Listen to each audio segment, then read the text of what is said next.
So speaking of looking ourselves up, this was very relevant for me today. I was doing some research on other YouTubers for my Dude in the Room channel, and I had wondered if I had a Wikipedia or Wikitubia page, which is like the wiki for YouTubers. My main channel is big enough that I think it's a reasonable thought.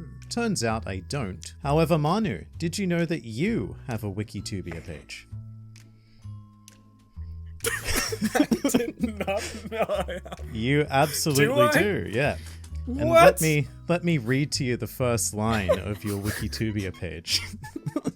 O'Hara is an American YouTuber who makes review/analysis videos on chapters of the popular manga series One Piece. So you're American now. Also making chapter reviews, apparently. Nice. His channel name is a popular One Piece reference, referring to the island of scholars that was destroyed by the world government. Popular, I assume, because you're not the only O'Hara in the YouTube sphere. Maybe, I don't. Oh yeah, I guess so. One of my favorite parts is that it's got a list of your associates as well, which obviously includes Mr. Morge, BDA Law is also there, and Sensei Inc., each of whom have their own page as well, but I don't. There is no record of a Grand Line review anywhere on the internet except for my channel. Well, at least now you know that. What's the page called? It's your Wikitubia page. It's like the wiki Well, for at least YouTubers. now you know that that's not very reliable as a source of information. I'm wondering who makes them and why they don't know me, or why they don't like me, probably more accurately. It seems quite US-centric by the listed names. Maybe that you got in noticed. because Yeah, they thought you were because US. of the US listing Oh, no, that I is only- listed on his YouTube. That was the one benefit. Definitely don't have a Wikipedia. That would have been funny. Well, interestingly, I got curious and I decided not to search for my channel name, but my real name instead. And I wondered if anything had popped up. Obviously, I won't reveal my real name here because I'm not sure if I want to do that. This is the doxing episode, I The think. docs. Yeah, I think you should say your Please give address. coordinates. It's Kangaroo Street 69 Yeah. down in Sydney.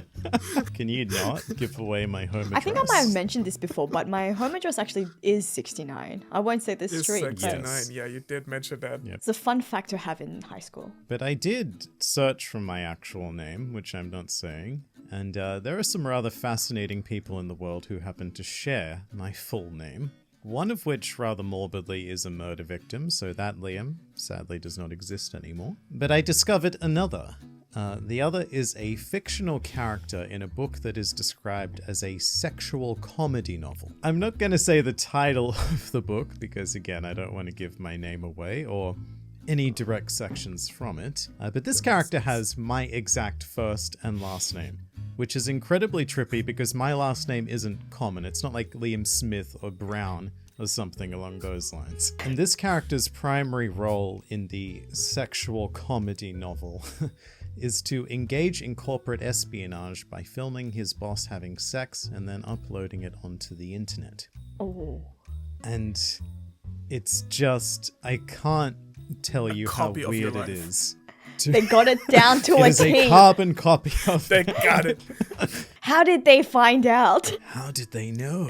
That's the second part. Someone espionaging on how Liam was espionaging on his boss. That is the second part because Liam does also have an affair within the office as well. This is the real reason why But- Liam started making videos I on just- YouTube. He got caught. To get away from my past life, yeah, absolutely. But I can't express to you how weird it is to read your name in a fictional synopsis because it reads like non-fiction when it's your name, your first and last name. I'm just reading this book synopsis and I'm like, I didn't do these things. Why is my full name in this book? Which I imagine is the sort That of is thing that everyone absolutely named hilarious. Harry Potter felt when that was released. Because there was an Australian journalist, like a very well-respected journalist named Harry Potter, who predates the books by like decades. But after those books came out, no one could take him seriously anymore.